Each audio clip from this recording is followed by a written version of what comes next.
चलिए इसमें हम लोग को देखना था, हम लोगों ने इसके पहले जो भी पढ़ा कि 2 किंगडम क्लासिफिकेशन पढ़ा, फिर 5 किंगडम क्लासिफिकेशन पढ़ा, उसके बाद फिर हमने देखा कि बैक्टीरिया का क्या स्ट्रक्चर होता है। 5 किंगडम क्लासिफिकेशन में हमें देखना था मोनेरा, प्रोटिस्टा, फंगी, प्लांटे और एनिमेलिया, ये 5 देखना था, जिसमें से हमने किंगडम जो मोनेरा है उसको देखा। मोनेरा में जो बैक्टीरिया आते हैं उनके स्ट्रक्चर्स को देखे, फिर क्या क्या कितने तरह के बैक्टीरिया होते हैं उसको देखे। अब हम लोग किस में शिफ्ट करेंगे, हम लोग शिफ्ट करेंगे अब किस में, किंगडम प्रोटिस्टा में। ये सेकंड किंगडम है।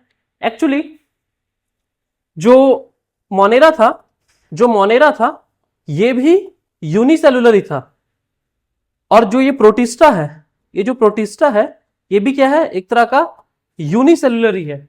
बट दोनों में डिफरेंस ये है कि ये जो मोनेरा है ये प्रोकार्योटिक था, और ये जो प्रोटिस्टा है ये यूकैरियोटिक है।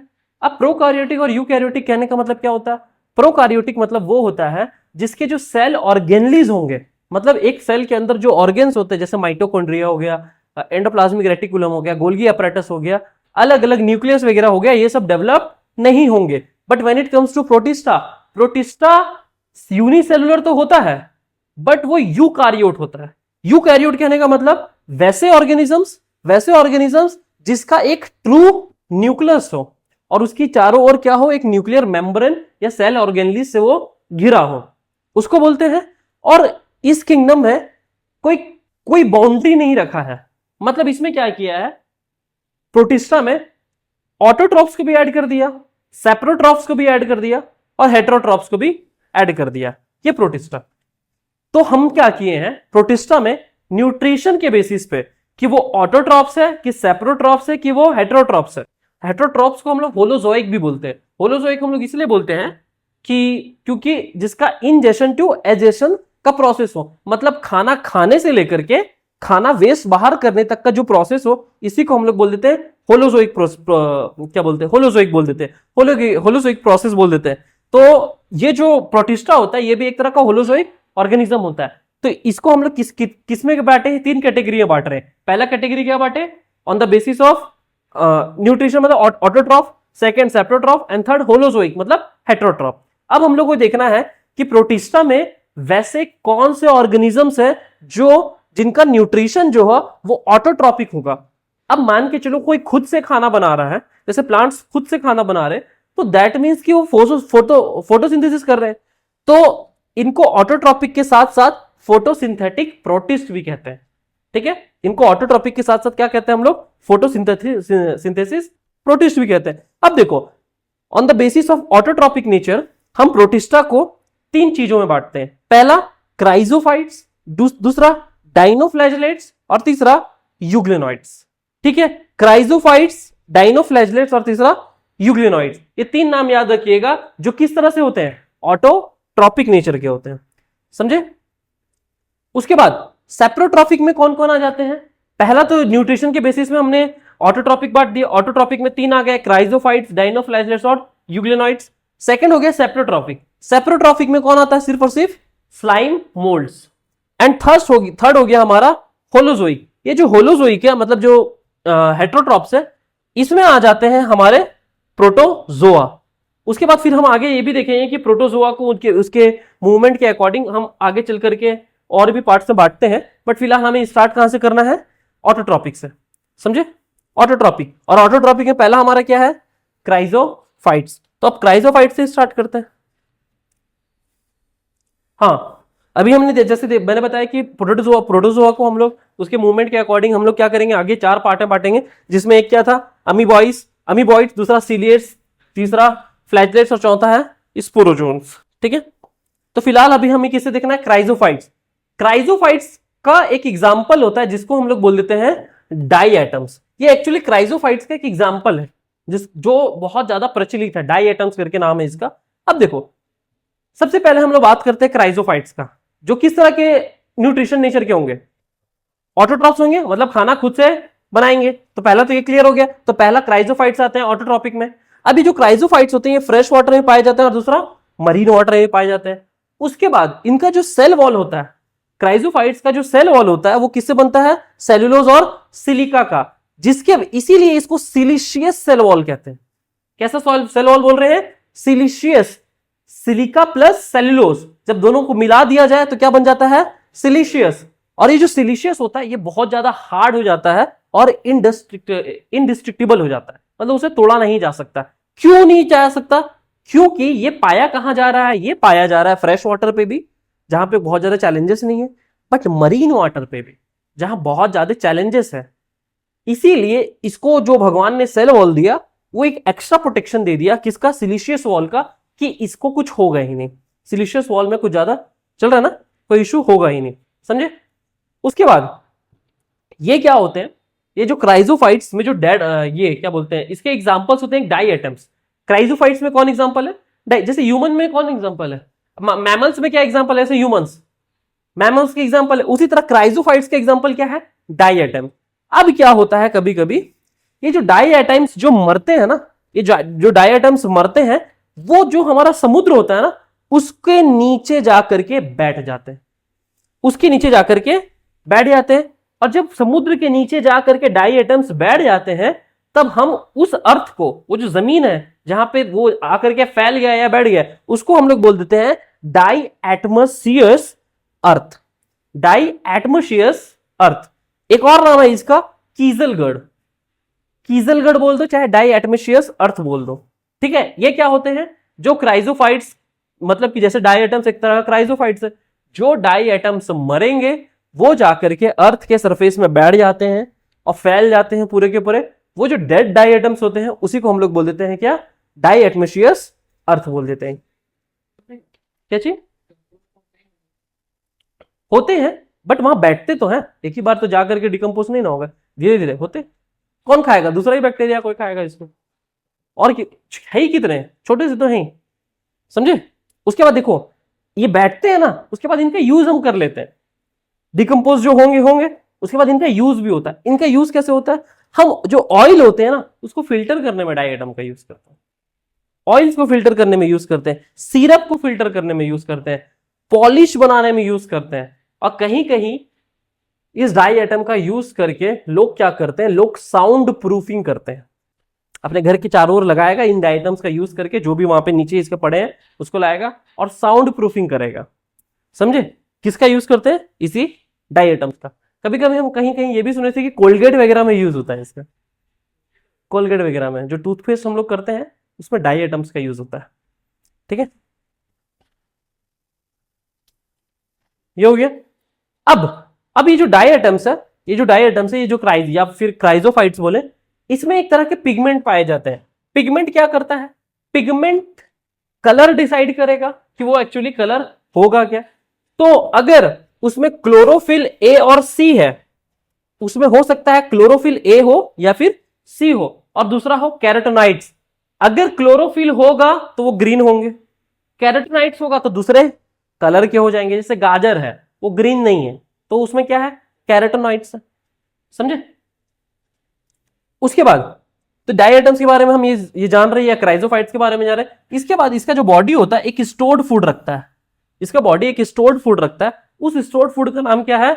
क्राइजोलेमिनेरिन, क्राइजोलेमिनेरिन, ठीक है। क्राइजोलेमिनेरिन नाम थोड़ा अजीब है, बोटनी में नाम थोड़े अजीब होते हैं क्योंकि सुनते नहीं है।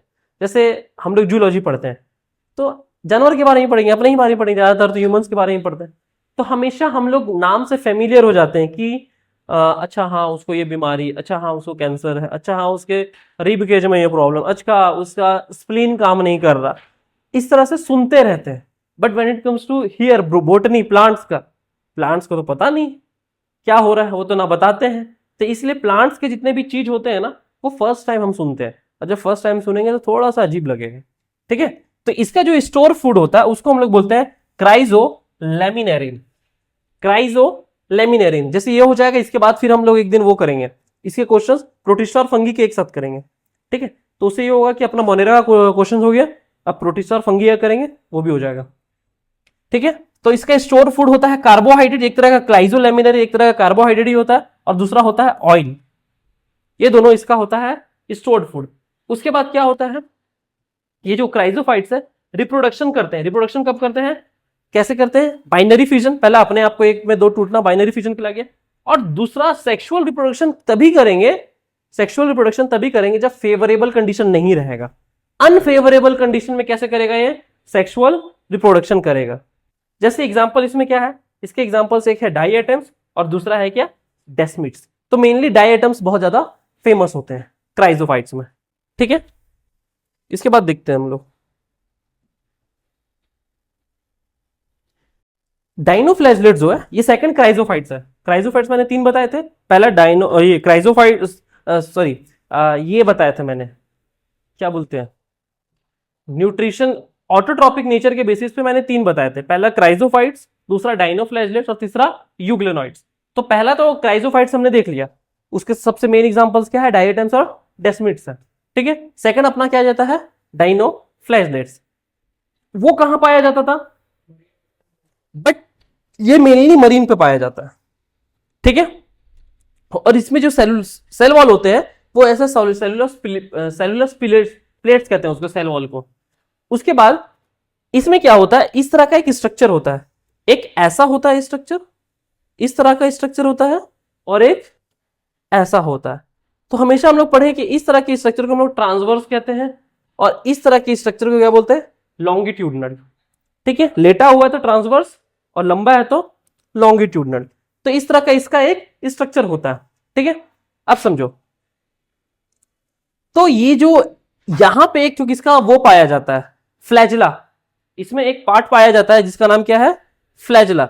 अब ये जो फ्लैजिला जो होता है ये ऐसे इस तरह से यहां पे ही पाया जाता है और दूसरा ऐसे यहां पे ही पाया जाता है। देखो यहां पे एक पाया हुआ है, एक ये है एक फ्लैजिला और दूसरा ये यहां पे पाया गया है, ये सेकंड फ्लैजिला है और ये फर्स्ट है।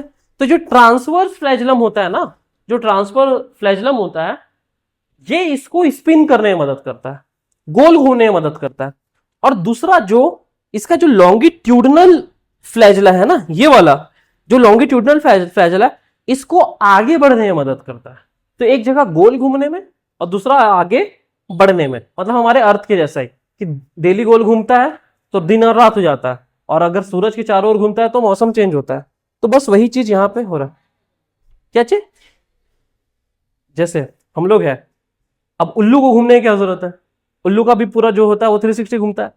तो हम लोग को अगर घूमना है, अब होता है ऐसा है ना कभी कभी, जैसे चील चमगादड़ है, हम लोग को तो इशू नहीं होता क्योंकि वो हमसे छोटे हैं, बट ये लो जो उल्लू है उसको इशू हो सकता, खा जाए उसको, कोई भी उसका शिकार कर सकता, बिकॉज जंगल का नियम ही है क्या हंटिंग। जो जंगल में वही होगा जो अपने आप को सरवाइव करा पाएगा, वरना जंगल में हर एक दूसरा जानवर एक दूसरे को खा जाएगा। अब उल्लू जब तक घूमेगा उड़ा करके उसको ना लेकर चल जाए, जिसकी वजह से वो क्या करता है पूरा चारों ओर घूम सकता है। उसी तरह इसका भी यही चीज है, छोटा है तो हो सकता है ये इससे जो बड़े बड़े जो प्रोटिस्टा होंगे या फंगाई वगैरह होंगे वो इसको खा जाए, उसके चक्कर में ये गोल घूमता है। डायरेक्ट भी घूम सकता है और मूवमेंट करने के लिए भी घूम सकता है, तो वो अपना इसका सेफ्टी के लिए ही होता है, ठीक है। और ऐसा होता भी है ना कि इवोल्यूशन के फेज में जब हम लोग देखते हैं तो कोई भी जो ऑर्गेनिज्म है उसमें किसी भी तरह का कैरेक्टर जो आता है वो एक दिन में नहीं आया होता, अरबों साल में आया होता है। और वो इसलिए आया होता है क्योंकि उसका ज्यादा जरूरत होने लगता है, समझे। तो वही चीज है इसमें। अब आगे देखते हैं इसमें क्या पिगमेंट्स पाए जाते हैं। इसमें भी ए और सी ही पाया जाएगा। इसमें भी कौन सा, क्यों क्लोरोफिल पाया जा रहा है, because of the chlorophyll they will do what photosynthesis, ये फोटोसिंथेसिस करेंगे। तो इसमें भी क्या पाया जाएगा, कौन कौन सा, ए और सी, और इसमें भी कैरोटेनॉइड्स पाए ही जाएंगे। उसके बाद इसका जो स्टोर्ड फूड होता है वो होता है स्टार्च और दूसरा ऑयल। उसका क्या होता था,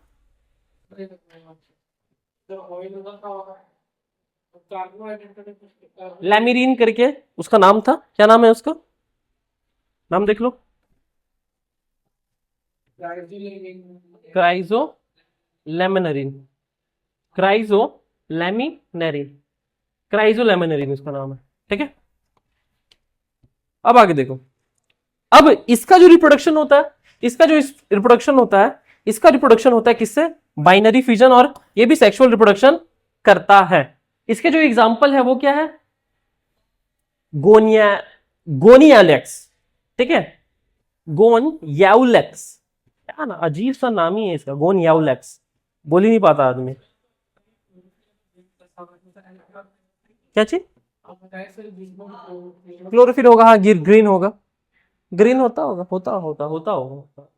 ये तो ऐसी कलर दे दिया है बट ग्रीन जैसा ही पाया जाता है। क्लोरोफिल अगर है, एक्चुअली क्लोरोप्लास्ट अगर है ना तो वो ग्रीन होता है।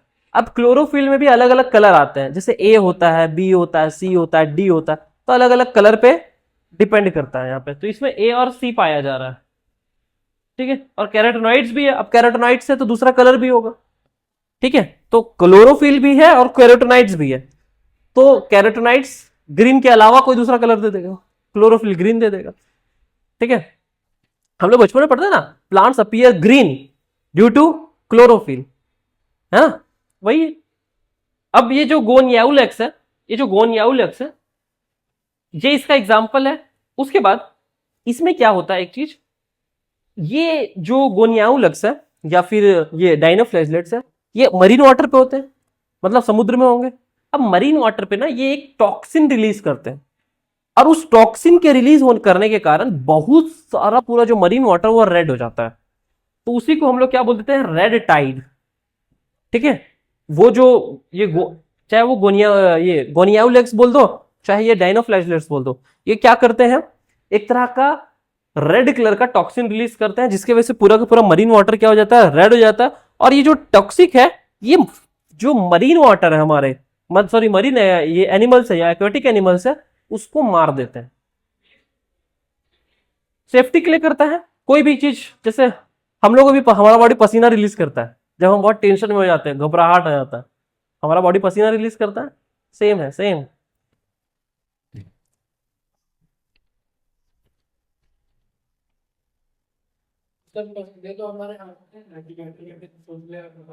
कहाँ पे? नहीं, हमारे अंदर नहीं है, या तो टेम्परेचर की वजह से होगा, तो इसके हाथ में भी थोड़ी है। ये जब देखता होगा आसपास से कुछ वो होगा, क्या बोलते हैं इसको, खतरा है, तो ये केमिकल रिलीज कर देता होगा। कि एक्चुअली उस केमिकल से क्या होंगे, सांप है ना, सांप को खतरा लगता है तो दस्ता कैसे और पॉइजन कैसे रिलीज कर देता है, वैसे ये भी करेगा। बट क्या चीज? हाँ, कि जब उसको खतरा लगता है, सांप ऐसी थोड़ी पॉइजन रिलीज करता, जब उसको खतरा लगता है तब ना रिलीज करता। उसी तरह ये भी है, जब इसको लगता है कि खतरा है, कोई दूसरा खाने वाला है, रिलीज करेगा।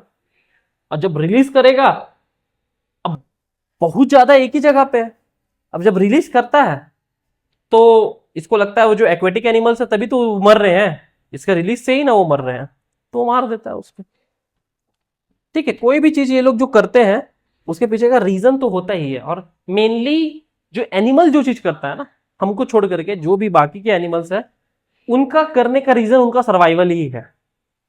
बाकी वो कुछ नहीं करें, कुत्ते रात भर रोते रहते हैं, भौंकते रहते हैं, दौड़ाते रहते हैं, सिर्फ एक डर है कि उसके सर्वाइवल में खतरा ना आ जाए। जैसे सांप है, अब सांप कभी कभी आप देखे होगे, अभी कुछ दिन पहले ही एक रील वायरल हुआ था, उत्तराखंड का था वो आदमी, रूम में बैठा था और सांप आ गया था, कोबरा आ गया था, बहुत बड़ा था वो, और वीडियो बना रहा था, लेकिन हिल नहीं रहा था, एकदम शांति से बैठ करके बोल रहा था, क्योंकि हाँ सुन ना सके, हाँ वाइब्रेशन फील करता है, बट वो बोल रहा था। तो सोचो, मतलब वो वीडियो रिलीज हुआ, कहने का मतलब वो जिंदा बचा हुआ है, कुछ हुआ नहीं, खड़ा था, पकड़ लेता, खत्म कर देता वो, 10 मिनट खत्म हो जाता, मुझे लगता है 10-15 मिनट में इतना ना बात डस देता वो आदमी को। और अचानक बनाते बनाते में ही क्या हो गया, नहीं नहीं, उसका उस किसी का कॉल आया है, मैसेज आया, तो मैसेज आता तो फ्लैश जलता है, तो फ्लैश जला, और फ्लैश जला तो वो एकदम चंबा हो गया, एक्टिव पूरा हो गया। वो तो खतरनाक था एकदम, देखता हम लोग करके कर रहे थे ऐसे करके, क्योंकि सांप तो वैसे ही ऐसे हॉररवा देख करके आदमी डर जाता है, ठीक है। तो ये तो खैर बहुत वही है, ठीक है। और लास्ट अपना थर्ड हो गया क्या, यूग्लिनॉइड्स। इसमें जो मेन एग्जांपल्स आते हैं वो कौन है, यूग्लिना। ये क्या होता है, ये सिर्फ जो पानी, रुका हुआ पानी है, स्टैग्नेंट वाटर है, ये सिर्फ उसी पे रहता है। यूग्लिना सिर्फ किस पे रहता है, स्टैग्नेंट वाटर पे, इसके सेल वॉल नहीं होते, ठीक है। इसमें एक तरह का प्रोटीन पाया जाता है, फ्लेक्सिबल प्रोटीन, उसको क्या बोला जाता है, पेलिकल, ठीक है, पेलिकल, पेलिकल नाम है उसका, पेनिसिलिन नहीं, पेनिसिलिन तो वो एंटीबायोटिक है जो बैक्टीरिया को मारने में काम आता है, ठीक है, उसका सेल वॉल बनने के लिए नहीं देता, पेनिसिलिन, ठीक है। लेकिन ये जो है ये पेलिकल है, ये यूग्लिना में पाया जाता है, एक तरह का लेयर है इसका, जो यूग्लिना में पाया जाता है, और इसमें सेल वॉल होता नहीं है यूग्लिना में। इसका जो फ्लैजिला होता है, इसमें दो तरह के फ्लैजिला होते हैं, एक होता है लंबा लॉन्ग फ्लैजिला और एक होता है शॉर्ट फ्लैजिला, ठीक है। जो लॉन्ग फ्लैजिला होता है ना, ये एक्टिव होता है। अब जब भी फ्लैजिला नाम आएगा ना, तो समझ लेना कि वो मूवमेंट करने में मदद करेगा, फ्लैजिला या सीलिया, ये दोनों। तो इसका जो लॉन्ग फ्लैजिला होता है वो एक्टिव होता है, और जो शॉर्ट होता है वो इनएक्टिव होता है। इसलिए होता होगा क्योंकि हो सकता है कि ये लॉन्ग वाला जो है कभी अगर खराब हो जाए, टूट जाए, गिर जाए, तो एटलीस्ट फिर शॉर्ट वाले को एक्टिव करे, ठीक है, शॉर्ट वाले मदद करे उसको, ठीक है। तो इसमें भी क्या होते हैं, लॉन्ग फ्लैजिला होते हैं और एक शॉर्ट फ्लैजिला होता है। इसमें कौन कौन से पिगमेंट्स, दोनों में ए और सी पाए जा रहे थे, इसमें क्या है ए और बी, और इसमें भी कैरोटीनॉइड्स पाए जाएंगे, इसमें भी कैरोटीनॉइड्स पाए जाएंगे। देखो इसका जो लेयर है वो किससे बना हुआ है, प्रोटीन, जिसका नाम क्या है, पेलिकल, सेल वॉल से नहीं बना हुआ है, एक लेयर से बना हुआ है, ठीक है। इसका जो स्टोर्ड फूड है, इसका जो स्टोर्ड फूड है वो क्या है, पैरामाइलन, इसके स्टोर्ड फूड को पैरामाइलन कहते हैं, और साथ ही साथ क्या है, ऑयल है, ठीक है। इसका भी रिप्रोडक्शन कैसा है, बाइनरी फिजन, और सेक्सुअल रिप्रोडक्शन अभी तक रिपोर्टेड नहीं किया गया कि ये सेक्सुअल रिप्रोडक्शन करते हैं, पता नहीं चल पाया है, इसलिए रिपोर्टेड लिखता है, क्योंकि क्या पता आगे चल कर कुछ पता चले, ऐसा कोई कंडीशन है, क्योंकि अरबों सालों से रह रहे हैं ना। अब हो सकता है कि पिछले कुछ करोड़ों साल में वैसा कोई सिचुएशन ना आया हो जिसके वजह से इनको ये करना ना पड़े, बट क्या पता आ जाए कभी। अब जब आ जाए तो म्यूटेशन कर ले, चेंज कर ले, वैसा भी कोई वो नहीं है, ठीक है। अब ये क्या होता है ना, इसमें प्लांट्स और एनिमल्स दोनों जैसा वो होता है, क्या बोलते हैं, कैरेक्टरिस्टिक्स होता है।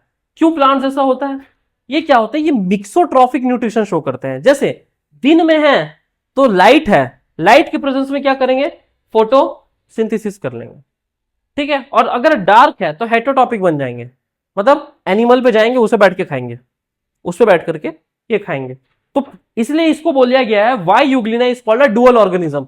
क्यों, क्योंकि दिन में ये क्या करता है, लाइट के प्रेजेंस में फोटोसिंथेसिस कर लेता है, और इसके प्रेजेंस में एनिमल क्यों बोला जाता है, क्योंकि इसमें सेल वॉल नहीं है, तो एनिमल्स में सेल वॉल होता नहीं है, प्लांट्स में ही होता है, इसमें सेल वॉल नहीं है, और दूसरा हेटेरोट्रॉपिक नेचर का होता है, इसलिए, ठीक है।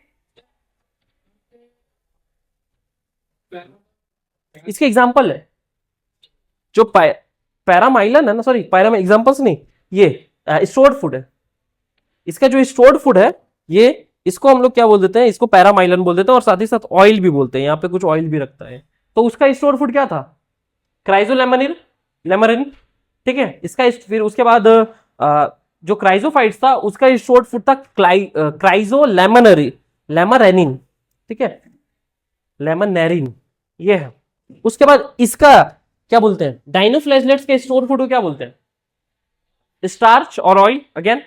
और ये जो है यूग्लिनाइड्स, इसके स्टोर्ड फूड को हम लोग क्या बोलते रहे, पैरामाइलो, और साथ ही साथ ऑयल, ठीक है।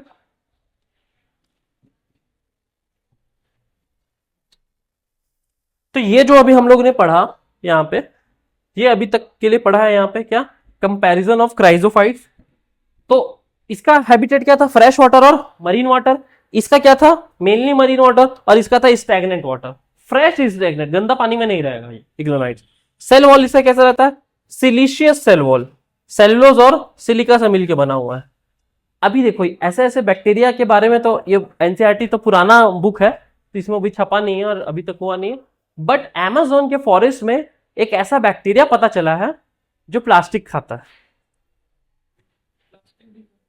प्लास्टिक डिकम्पोजर है। अब सोचो वो बैक्टीरिया हमारे जो समुद्र है, अगर वो बैक्टीरिया को सिंथेटिकली बना लिया जाए तो हमें तो पता ही है कितना जल्दी ग्रो करते हैं, कितने जल्दी अपने आप रिप्रोडक्शन करते हैं। तो अगर सिंथेटिकली पता चल जाए हमें, या फिर वहां से पता चल जाए, तो हो सकता है उस बैक्टीरिया को सिंथेटिक वे में जहां पे भी जरूरत है, जहां कूड़ा खाना हो या फिर ये समुद्र अपना हो, वहां पे छोड़ दिया जाए, वहां पे छोड़ दिया, अपने आप को रिप्रोडक्शन करे, क्या करेंगे, सारे प्लास्टिक्स को खाने लगेंगे, देश से पूरा प्लास्टिक ही खत्म हो जाएगा, ठीक है।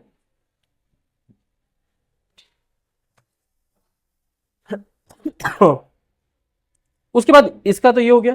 इसका सेल वॉल सिलिशियस वॉल से बनता है जो इंडिस्ट्रक्टिबल हो जाता है, और ये क्या होगा, सेलुलोज और सिलिका से बनता है वो। इसका सेलुलोसिक प्लेट से बनता है, सेलुलोज का ही होता है। और लास्ट इसका सेल वॉल जो होता है उसमें एब्सेंट होता है, जिसमें एक तरह का प्रोटीन पाया जाता है जिसको हम लोग क्या बोलते हैं, पेनिकल बोलते हैं, राइट। उसके बाद इसका locomotion mainly mostly non motile, ज्यादा लोकोमोशन ये नहीं करता। कौन, क्राइजोफाइट्स। इसका लोकोमोशन किससे होता है, दो फ्लैजला होते हैं, एक होता है ट्रांसवर्स जो गोल घुमाते में मदद करता है स्पिन करने में, और दूसरा लॉन्गिट्यूडनल जो इसको मूवमेंट करने में मदद करता है। और इसमें लोकोमोशन दो फ्लैजला होते हैं, एक लॉन्ग होता है एक्टिव होता है, और एक शॉर्ट होता है वो क्या होता है, इनएक्टिव होता है। पिगमेंट्स इसमें ए और सी पाए जाएंगे, और कैरोटेनाइड्स तीनों में पाए जाएंगे। इसमें ए और सी, इसमें भी ए और सी, और यूग्लेनॉइड्स में ए और बी पाए जाएंगे, ठीक है। इसके स्टोर्ड फूड को हम लोग क्या बोल देते हैं, क्राइसोलेमरिन, और साथ ही साथ ऑयल। इसके स्टोर्ड फूड को हम लोग बोल देते हैं स्टार्च प्लस ऑयल, और इसके स्टोर्ड फूड को बोल देते हैं पैरामाइलोन प्लस ऑयल, ठीक है। इसका रिप्रोडक्शन में बाइनरी फिजन है, सेक्सुअल रिप्रोडक्शन अनफेवरेबल कंडीशन में, ठीक है। इसका रिप्रोडक्शन कैसा है, बाइनरी फिजन और सेक्सुअल रिप्रोडक्शन ये करता है। और लास्ट यूग्लेनाइड्स बाइनरी फिजन तो करेगा, बट सेक्सुअल रिप्रोडक्शन अभी तक रिपोर्टेड नहीं है कि ये करता है कि नहीं। और इसके एग्जांपल्स क्या है, डाई एटम्स है, डेस्मिड्स है, गोनियालेक्स है, और इसका यूग्लिना है। तो मेनली क्या है, उसके डाई एटम्स, ठीक है। सवाल आता है कि ऐसे कौन से बैक्टीरिया ऐसे कौन से प्रोटिस्टा होते हैं जो सी के बेड पे पाए जाते हैं, तो कौन है, क्राइजोफाइट्स या फिर डाई एटम्स उसको बोलता हूं, है ना, डाई एटम्स होते हैं। तो ये हमारा था प्रोटिस्टा का कौन सा नेचर, ऑटोट्रॉपिक नेचर, ठीक है। चलो उसके बाद आता है किंगडम प्रोटिस्टा में नेक्स्ट जो सेप्रोफाइटिक्स होते हैं, जिसको हम लोग क्या बोलते हैं, स्लाइम मोल्ड्स। इसको बोलते हैं हम लोग स्लाइम मोल्ड्स। अभी जो स्लाइम मोल्ड्स है ना, ये क्या, इसका जो फेवरेबल कंडीशन ये दो तरह का करता है। फेवरेबल कंडीशन में अलग रहेगा, ये फेवरेबल जो अगर इसे कंडीशन मिल गया तो ये खाना खाएगा, अनफेवरेबल कंडीशन मिल गया तो ये रिप्रोडक्शन करेगा। ये दो चीज है। क्यों करेगा, फेवरेबल कंडीशन मत से खाना खाएगा, अनफेवरेबल मिला तो इसको लगता है कि मैं खत्म ना हो जाऊं, इसके चक्कर में ये क्या करने लगता है, ये रिप्रोडक्शन करने लगता है, ठीक है, अनफेवरेबल कंडीशन में। आ जाओ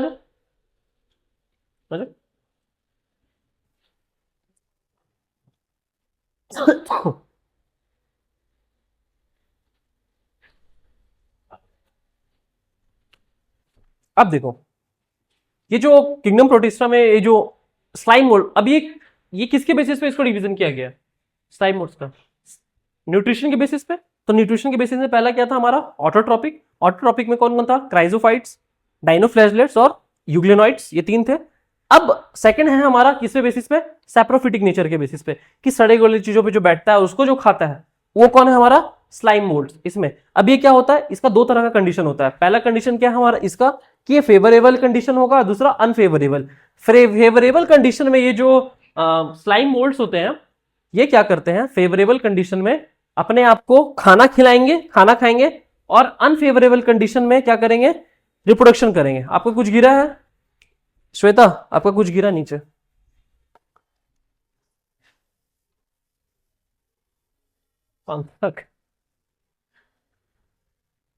अरे रुक जा भाई, अब समझो ये जो अब इसका जो ये जो क्या बोलते हैं स्लाइम मोड का ये जो प्लाज्मोडियम फेज है, ये एक तरह का नॉन रिप्रोडक्टिव फेज होता है, मतलब इसमें कोई रिप्रोडक्शन नहीं होगा। और ये क्या कब होता है, फेवरेबल कंडीशन में ही होता है। इसको हम लोग क्या बोलते हैं, इसको फीडिंग फेज भी बोलते हैं, इसका फीडिंग फेज, ठीक है। इसमें क्या होता है, सेल वॉल एब्सेंट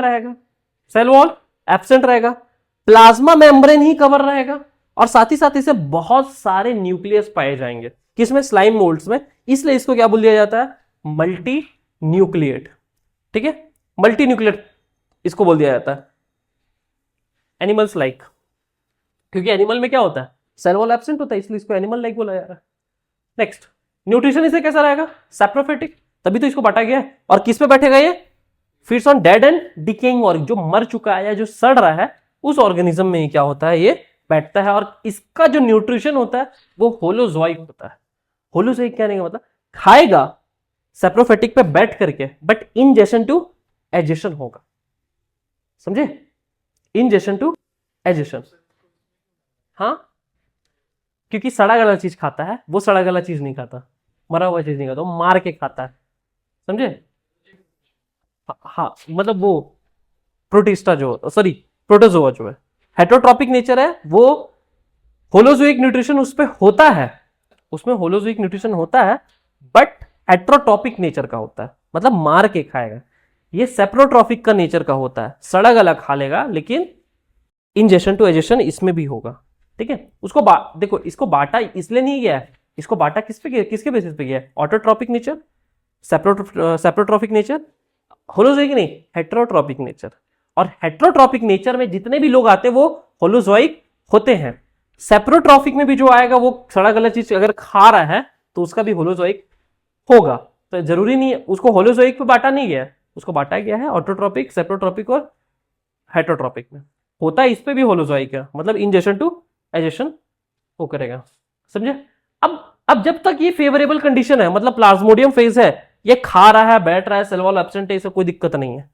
जैसे अनफेवरेबल कंडीशन आएगा, जैसे अनफेवरेबल कंडीशन आएगा, फूड वूड आसपास खत्म हो जाएंगे, अब इसको लगेगा ए भाई अब हम खाएंगे क्या, और हम तो मर जाएंगे। और लिविंग ऑर्गेनिज्म का एक ही रूल है, रिप्रोडक्शन करना। दो ही रूल है, पहला खाना और दूसरा रिप्रोडक्शन करना। तो ये क्या करता है, खाना तो हो गया, खाना तो हो गया, अब दूसरा क्या फॉलो करेगा? रिप्रोडक्शन। क्योंकि अब इसको लगता है कि अगर मैं मर जाऊं तो फिर क्या होगा। उसके चक्कर में क्या होता है, ये प्लाज्मोडियम का जो बॉडी है ये फ्रूटिंग बॉडी में चेंज होता है, फ्रूटिंग बॉडी में चेंज होता है। और ये फ्रूटिंग बॉडी है, ये इसका रिप्रोडक्टिव फेज है। मतलब फेवरेबल कंडीशन में ये फीडिंग फेज हो गया, अनफेवरेबल कंडीशन इसका रिप्रोडक्टिव फेज हो गया, ठीक है? और जो फ्रूटिंग बॉडी है इसका रिप्रोडक्टिव फेज हो गया, और जो फ्रूटिंग बॉडी है इसमें बहुत सारे स्पोरेंजिया होते हैं। जैसे ये स्पोरेंजिया है, ये दिख रहा है, ये स्पोरेंजिया, ये स्पोरेंजिया, ये स्पोरेंजिया, इसमें बहुत सारे क्या हो जाते हैं, स्पोरेंजिया हो जाते हैं फ्रूटिंग बॉडी में। इसके छोटे छोटे इसमें पाए जाते हैं स्पोरेंजिया, ठीक है? अब ये जो स्पोरेंजिया होता है ना, इसमें मदर सेल होते हैं, स्पोर मदर सेल होते हैं। मतलब मान के चलिए ये स्पोरेंजिया है, इसी स्पोरेंजिया से क्या होगा, नया कौन बनेगा, नया ये बनेगा, स्लाइम मोल्ड बनेगा। तो ये स्पोरेंजिया है, इसी स्पोरेंजिया में छोटे छोटे क्या है यहाँ पे, मतलब ये फ्रूटिंग बॉडी है, ये बड़ा वाला फ्रूटिंग बॉडी है। अब फ्रूटिंग बॉडी के अंदर क्या है, ये छोटे छोटे यहाँ पे स्पोरेंजिया है। इसी स्पोरेंजिया के अंदर मान के चलिए ये स्पोरेंजिया, इसी के अंदर एक क्या पाया जाएगा, हमारा मदर सेल पाया जाएगा। और मदर सेल कैसा रहेगा, 2n, मतलब टोटल नंबर ऑफ क्रोमोसोम्स इसमें होंगे। चलो चलो चलो, इसमें क्या होंगे, टोटल नंबर ऑफ क्रोमोसोम्स होंगे, ठीक है? और इसमें क्या होगा, अब मान के चलो क्रोमोसोम होगा, तो मदर पे है टोटल नंबर कितना, 2n। तो जो डॉटर होगा वो किस, उसमें कितना होगा, n ही होगा, उस पे डॉटर पे n ही होगा, ठीक है? अब देखो इसी का यहां पे क्या दिया हुआ, इसका फ्लो चार्ट। फेवरेबल कंडीशन है तो उसको हम लोग क्या बोल देते हैं, प्लाज्मोडियम फेज। प्लाज्मोडियम फेज है तो फिर वो प्लाज्मोडियम फेज अगर खत्म हो गया, मतलब अनफेवरेबल कंडीशन आ गया, तो फ्रूटिंग बॉडी बनाया। फ्रूटिंग बॉडी के अंदर क्या, स्पोरेंजिया, स्पोरेंजिया के अंदर क्या, स्पोर मदर सेल, जो कैसे होंगे, 2n होंगे। उसके बाद वो डिवाइड होंगे तो क्या बचेगा, स्पोर्स बचेगा, मतलब n बचेगा। फिर उन स्पोर्स का क्या होगा, फर्टिलाइजेशन होगा, फर्टिलाइजेशन होगा तो फिर जाइगोट बनेगा, जाइगोट बनेगा तो फिर एग्रीगेशन ऑफ जाइगोट्स होंगे, मतलब जाइगोट एक जगह क्या होंगे, इकट्ठा होंगे। एंड देन अगेन जब फेवरेबल कंडीशन आएगा तभी क्या बना लेगा, प्लाज्मोडियम फेज में चल जाएगा, समझे? यही है इसका, हाँ यही बता रहा था इसमें क्या, स्पोर्स। ये जो स्पोर्स होते हैं इसमें सेल वॉल होता है। अब इसका जो फीडिंग फेज था ना, फीडिंग फेज था, प्लाज्मोडियम फेज था, उसमें सेल वॉल एब्सेंट था। मतलब plasmodium phase animal like character, and जो feeding phase, sorry reproductive phase, वो कैसा है, प्लांट लाइक कैरेक्टर। इसमें क्या है, सेलुलोसिक सेल वॉल पाए जाते हैं, समझ आया? और ये तब तक ऐसा कर सकता है ना, सालों तक, अनफेवरेबल कंडीशन में, अनफेवरेबल कंडीशन में ये बहुत साल तक रह सकता है। और जब फेवरेबल कंडीशन आएगा तब क्या बन जाएगा, प्लाज्मोडियम फेज में चल जाएगा, फिर खाना खाएगा, कंट्रोल में उसके, ठीक है?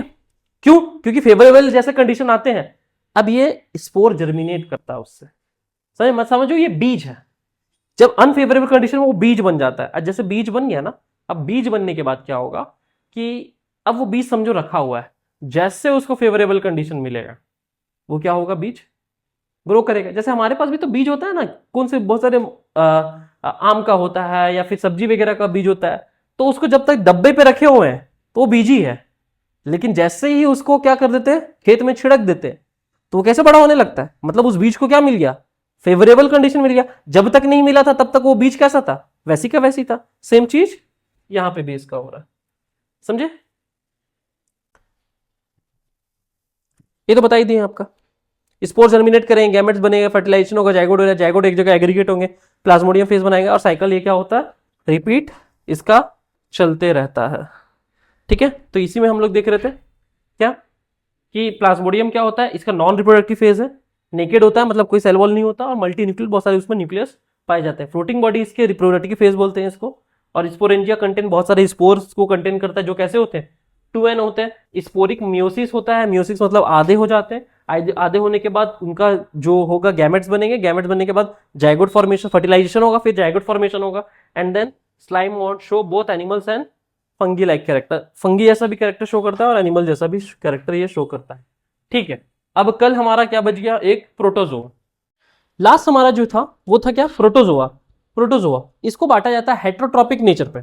ठीक है, हेट्रोट्रॉपिक नेचर पे ये बांटा जाता है, और इसमें ये देखा जाएगा कि प्रोटोजोआ जो होगा, एक्चुअली हमने देखा था कि जो प्रोटिस्टा है उसको 3 बेसिस पे बांटा जाता है न्यूट्रिशन के बेसिस पे। पहला था हमारा क्या क्या, पहला था हमारा ऑटोट्रॉपिक। ऑटोट्रॉपिक में क्या आए थे, क्राइजोफाइट्स आ गए थे। फिर दूसरा क्या था, ये स्लाइम माउथ्स। ठीक है, स्लाइम माउथ्स में क्या आ गए थे, हेटरोट्रॉपिक में स्लाइम माउथ्स था। स्लाइम माउथ्स एक्चुअली हेटरोट्रॉपिक में नहीं था, सेप्रोट्रॉपिक में था। और लास्ट हमारा क्या था, प्रोटोजोआ, मतलब ये हेटरोट्रॉपिक जिसको होलोजोइक उसमें भी होता है, प्रोटोजोआ था। अब ये जो प्रोटोजोआ है ना, इसको हम लोग क्या करते हैं, ये जो अभी ये जो हमारा जो प्रोटोजोआ है जो आज हम लोगों को पढ़ना है, प्रोटोजोआ को मूवमेंट के बेसिस पे हम लोग 4 भाग में बांटते थे। पहला हमारा क्या था, अमीबॉइड्स, दूसरा था फ्लैजलेट्स, तीसरा है हमारा सीलिएट्स, और चौथा है हमारा स्पोरोजोन। तो ये 4 को हम लोग ने क्या किया, किसके बेसिस पे बांट दिया, मूवमेंट के बेसिस पे। ठीक है, तो अब प्रोटोजोन को हम लोग को स्टार्ट करके देखना है। अब ये जो अमीबॉइड्स है ना, ये जो होते हैं, इनका जो लोकोमोशन होता है, ये जो अमीबॉइड्स जो एक तरह का प्रोटोजोआ है, इनका जो लोकोमोशन होता है उनका होता है सूडोपोडिया की वजह से। सूडोपोडिया एक तरह का फॉल्स फीट होता है। ठीक है, एक फिंगर लाइक स्ट्रक्चर होता है, और ये कैसा होता है, फॉल्स फीट होता है। ठीक है, लेकिन ये जो अमीबॉइड्स है ना, इसके 2 एग्जांपल्स है, एक होते हैं अमीबा और एक होते हैं एंट अमीबा। अब देखो, जो अमीबा है ना, अमीबा होता है फ्री लिविंग। फ्री लिविंग कहने का मतलब जैसे हम लोग हैं, हम लोग अपने मर्जी से जो मन कर रहा है वो खा रहे हैं, जहां पे जा रहे हैं वैसा वो कर रहा है। बट जो एंट अमीबा होता है, this is not a free living. Ant amoeba जो इसके क्या बोलते हैं, अमीबॉइड्स की जो एग्जांपल है एंट अमीबा, ये होता है पैरासाइट। अब पैरासाइट है तो क्या होगा, खाने पे क्या करेगा, दूसरे पे डिपेंड रहेगा, दूसरे के बॉडी में प्रेजेंट रहेगा, तो ये प्रेजेंट रहता है लिविंग बॉडी पे। अब जब ये लिविंग बॉडी पे प्रेजेंट रहता है, तो अगर कोई दूसरा जीव आपके बॉडी के अंदर रह रहा है, तो इसका मतलब कि उसको फायदा है और आपको नुकसान है। अब आपको नुकसान वो कैसे करेगा, आपको नुकसान करेगा वो डिजीज दे करके। और वो आपको कौन सा डिजीज दे देता है, तो ये जो एंट अमीबा है ये आपको डिजीज दे देता है, क्या बोलते हैं, डिसेंट्री, अमेबिक डिसेंट्री इसको कहते हैं, डिसेंट्री दे देता है। अब डिसेंट्री जो होता है, ये डिसेंट्री एक तरह का डिजीज है जिसको हम लोग ह्यूमन हेल्थ एंड डिजीज हमारे आगे के चैप्टर्स में, हम लोग 12th के चैप्टर में पूरा देखेंगे कि क्या होता है। बट एक्चुअली ये होता है क्या है कि हमारे लार्ज इंटेस्टाइन में आकर के बैठ जाता है, और अल्टीमेटली ये बहुत ज्यादा हो जाए तो ह्यूमन का डेथ भी हो जाता है, क्योंकि परफोरेशन कर देता है लार्ज इंटेस्टाइन में, मतलब लार्ज इंटेस्टाइन को फाड़ देता है। ठीक है, और जब ये होगा तो बैठा रहता है, तो थोड़ा थोड़ा थोड़ा थोड़ा ब्लड क्या होगा, वो वेस्ट में मिलाते जाएगा। और ऐसा होता है कि एक आदमी एक दिन में कम से कम 40-50 बार वो सिर्फ स्टूल पास करने के लिए टॉयलेट में बैठा रहता है। ठीक है, इतना ज्यादा वो होता है, और बहुत ज्यादा वाटर लॉस हो जाता है, और वाटर लॉस की वजह से भी इसमें क्या होता है, इसका एक्सट्रीम कंडीशन ये है कि डेथ हो सकता है। ठीक है, बट हो किससे रहा है, ये एक तरह के अमीबॉइड से। और कौन सा अमीबॉइड से, एंट अमीबा। ठीक है, एंट अमीबा से होता है। ठीक है, और वहीं जो अमीबा है, इसका कोई शेप नहीं होता, कुछ भी ऐसे करके बना दो, अमीबा होता है। और इसी में ये क्या पाया जाता है, एक फॉल्स फीट जिसका नाम क्या है, सीडोपोडिया। समझ में आ गया? तो पहला इसके एग्जांपल्स कौन है अमीबॉइड्स के, अमीबा, और सेकंड क्या है, एंट अमीबा। नेक्स्ट आते हैं हमारे क्या, फ्लैजलेट्स। नेक्स्ट जो हमारा है ये क्या, फ्लैजलेट्स। अभी जो फ्लैजलेट्स होता है ना, ये अगेन लोकोमोशन के बेसिस पे बटा हुआ है, तो ये जो फ्लैजला होगा ये मूवमेंट करेगा फ्लैजला के दम पे, फ्लैजला के दम पे ये करेगा। और ये क्या होता है, फ्लैजलेट्स होता है, जैसे इसके एग्जांपल क्या है, ट्रिप्नोसोमा।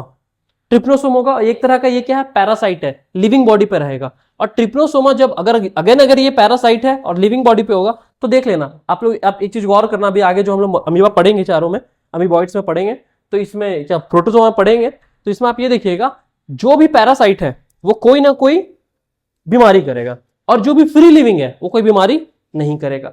तो अब बताओ, एंट अमीबा पैरासाइट है तो इसका मतलब कि ये बीमारी करेगा। कौन सा बीमारी कर देता है, डिसेंट्री। उसी तरह फ्लैजला है, जो ये फ्लैजलेट्स है, ये क्या करेगा, ये भी पैरासाइट है, फ्लैजला की मदद से ये मूव करता है। अब ये भी पैरासाइट है तो इसका मतलब बीमारी करेगा। कौन सा बीमारी कर देता है, स्लीपिंग सिकनेस, ठीक है। और कौन सी इसमें जो फ्लैजलाइट्स है ये कौन से आते हैं, कौन आ जाता है इसमें, ट्रिप्नोसोमा। ये जो ट्रिप्नोसोम है ये इसमें आते हैं फ्लैशलाइट्स में, और ये क्या कर देते हैं, इसे बीमारी कर देते हैं, ट्रिप्नोसोम, ठीक है। नेक्स्ट, अब हमारा नेक्स्ट आता है सीलिएट्स। अभी जो सीलिएट्स होता है ना, एक्चुअली ज्यादातर जो लिविंग ऑर्गेनिजम्स, मतलब जो माइक्रो ऑर्गेनिजम्स होते हैं, इसमें फ्लैजला और सीलिया जो होते हैं ये मूवमेंट में मदद करते हैं। तो फ्लैजला तो हो गया, उसमें फ्लैजलेट्स में हम लोग देख लिए, फ्लैजला की मदद से जाएगा, और कौन आ गया उसमें, ट्रिप्नोसोमा। इसमें कौन आ जाते हैं, इसमें आ जाते हैं सीलिएट्स। अभी जो सीलिएट्स है ना, ये किसके मदद से मूव करेंगे, सीलिया की मदद से, और इसके एग्जाम्पल होते हैं पैरामीशियम। अब देखो ये जो पैरामीशियम ये कैसा है, फ्री लिविंग। अब फ्री लिविंग है तो कोई बीमारी करेगा नहीं, ये हमारे बॉडी से अलग है, अपना रह रहा है वजह से, कोई दिक्कत नहीं है। लेकिन जैसे ही अगर कोई पैरासाइट वो हो जाए, जैसे स्पोरोजोन्स है, ये क्या होता है, ये फ्री लिविंग नहीं होते, ये पैरासाइट्स होते हैं। जैसे ही अगर कोई प्रोटोजोआ अगर वो पैरासाइट बन जाए तो वो क्या करेगा, कोई ना कोई बीमारी क्रिएट करेगा। तो यहाँ पे देखते हैं हमारा जो पैरामीशियम है ये क्या होता है, स्पेशल इसमें पैरामीशियम में एक स्पेशल फीचर होता है, ये बाई न्यूक्लिएट, मतलब कि दो न्यूक्लियस होता है, ठीक है। और एक को बोलते हैं मैक्रो न्यूक्लियस, एक को बोलते हैं माइक्रो न्यूक्लियस। जो मैक्रो न्यूक्लियस होता है वो इसके ग्रोथ और डेवलपमेंट को कंट्रोल करता है, मतलब इसके ग्रोथ को बड़ा करेगा, छोटा करेगा उस न्यूक्लियस के बेसिस पे। और जो माइक्रो होगा वो इसके रिप्रोडक्शन को कंट्रोल करेगा। तो अगर लंबा करना है तो मैक्रो, बड़ा करना है तो मैक्रो, बट अगर डिवीजन करना है खुद का, रिप्रोडक्शन करना है तो माइक्रो। इसका फूड इंटेक क्या होता है, सीलिया जो होता है, सीलिया मूव इनटू द साइटोसोम, मतलब सेल के माउथ में जाता है। जो सीलिया होता है ना, जैसे सीलिया है ना, पकड़ के खाता है, पकड़ता है, पकड़ेगा, सीलिया मतलब हाथ जैसा काम करता है। और जो साइटोफेरेंक्स है, इसका गलेट है, वो इंजेक्शन ऑफ फूड, मतलब उसको निगलने में या चबाने में कौन मदद करता है, इसका साइटोफेरेंक्स। तो वही बताया जा रहा है कि ये जो पैरामीशियम होता है इसमें दो तरह के बॉडी होते हैं, एक होते हैं सीलिया, एक होते हैं साइटोफेरेंक्स। तो ये जो सीलिया होगा और जो दूसरा साइटोफेरेंक्स होगा, ये क्या करेगा, पकड़ने में मदद करेगा, और जो साइटोफेरेंक्स है इसको चबाने में मदद करेगा, सिंपल सा, ठीक है, पैरामीशियम। और लास्ट हमारा जो प्रोटोजोआ आता है, इसमें आ जाता है हमारा स्पोरोजोन्स। अब ये जो स्पोरोजोन्स है ना, स्पोरोजोन्स है, इसका कोई लोकोमोटरी ऑर्गन नहीं है। अब जब लोकोमोटरी ऑर्गन नहीं तो मतलब ये मूवमेंट नहीं करेगा। तो अब बांटा भी गया तो इसको लोकोमोशन के बेसिस पे, लोकोमोशन पे बेसिस पे ये भी तो बांट सकता है कि मूवमेंट ही नहीं करता, मतलब लोकोमोशन, कोई लोकोमोशन ही नहीं है। और इसमें जितने भी आते हैं ना, ये सब कैसे होते हैं, पैरासाइट होते हैं। इसका एग्जाम्पल क्या है, प्लाज्मोडियम। स्पोरोजोन्स का क्या है, प्लाज्मोडियम। अभी ये प्लाज्मोडियम जब हमारे बॉडी में आता है तो हमको करवा देता है मलेरिया, ठीक है। तो प्लाज्मोडियम भी एक तरह का क्या है, प्रोटोजो। तो हम लोग पढ़ते हैं कि प्रोटोजोआ से मलेरिया होता है, बट एक्चुअली किस प्रोटोजोआ से होता है, प्लाज्मोडियम से, ठीक है। जो किस तरह का है, प्रोटोजोआ एक तरह का स्पोरोजोन है, मतलब लोकोमोशन के बेसिस पे स्पोरोजोन वो होते हैं जो लोकोमोशन नहीं करते, और इसमें कौन होता है, प्लाज्मोडियम। अब जब ये ट्रैवलिंग नहीं करता, ये मूवमेंट नहीं करता, इट मींस कि कोई दूसरा इसको होगा जो मूवमेंट कराएगा। तो इसको मूवमेंट करवाता है मच्छर, एक जगह से दूसरा जगह, जो है कौन, फीमेल एनाफिलिस, ठीक है। कोई लोकोमोटिव ऑर्गन नहीं है, और रेड ब्लड सेल्स में हमारे पाया जाता है, हमारे ब्लड में ही पाया जाता है। तभी जब वो होता है, क्या बोलते हैं, मच्छर आता है, लेता है, तो ये भी इसके साथ ही मच्छर के साथ चल जाता है, फिर दूसरे के बॉडी में वो ट्रांसफर कर देता है, ठीक है। अमीबॉइड्स, तो अमीबॉइड्स देखो, अमीबॉइड्स में क्या आ गया, इसमें क्या होते हैं, सीडोपोडिया होते हैं, अमीबा एंट अमीबा, ठीक है। और कौन सा बीमारी का, अमीबियासिस डिसेंट्री करा देते हैं। फ्लैजलेट्स होते हैं, फ्लैजला होता है, इसमें ट्रिप्नोसोमा बीमारी करा देता है, जो एक तरह, ट्रिप्नोसोमा कहने का मतलब वो ऑर्गेनिज्म है जो क्या करा देता है, सिबलिंग सिकनेस। उसके बाद सीलिएट्स होता है, सीलिया पैरामीशियम होता है, बाई न्यूक्लिएट होता है, बड़ा न्यूक्लियर क्या करेगा, ग्रोथ में मदद करेगा, और छोटा न्यूक्लियस रिप्रोडक्शन में मदद करेगा। Very good. और मैक्रो न्यूक्लियस इसमें, हाँ वही बता दिया है यहाँ पे, स्पोरोजोन्स का कोई लोकोमोटरी ऑर्गन नहीं होगा, जैसे इसमें प्लाज्मोडियम आ जाते हैं, और कौन आता है इसमें, मलेरिया आता है। तो ये हमारा जो फंगी ये प्रोटिस्टा था, तो हमारा प्रोटिस्टा भी खत्म हो गया बैक्टीरिया के बाद। ठीक है, अब यहीं पे इसका कंपैरिजन देखो, इसका कंपैरिजन में क्या है यहाँ पे कि अमीबॉइड्स होते हैं, इसमें लोकोमोशन में कौन करता है मदद, स्यूडोपोडिया। फ्लैजलेट्स में फ्लैजेला, सीलिएट्स में सीलिया, इसमें तो कोई है ही नहीं। ठीक है, लंगड़ा है वो, है ही नहीं, मतलब लंगड़ा है, पैर ही नहीं हो। ठीक है, एग्जाम्पल इसमें कौन है, अमीबा एंड अमीबा और एंट अमीबा, इसके एग्जाम्पल ट्रिप्नोसोमा, इसमें पैरामीशियम, इसमें प्लाज्मोडियम। ठीक है, उसके बाद नेचर क्या है, अमीबा कैसा रहता है, फ्री लिविंग है, लेकिन एंट अमीबा पैरासाइट। इसका नेचर मोस्टली कैसा रहता है, फ्लैजलेट्स पैरासिटिक होते हैं, मतलब इसमें ट्रिप्नोसोमा होता है, पैरासिटिक होता है और बीमारी करा देता है, स्लीपिंग। ये सीलिएट्स होते हैं फ्री लिविंग, बट ये पैरासिटिक होते हैं। ठीक है, और इसमें डिजीज कौन सा अमीबा कराता है, एंट अमीबा एमीबियासिस। इसका डिजीज क्या है, ट्रिप्नोसोमा, स्लीपिंग सिकनेस बोल देते हैं। इसके कोई मेजर डिजीज नहीं कराता, इसका है। तो वही आप देख रहे हो, जो फ्री लिविंग है कोई डिजीज नहीं, और जो पैरासिटिक है वो डिजीज करा रहा है। ठीक है, तो यहां से ये हमारा कंप्लीट होता है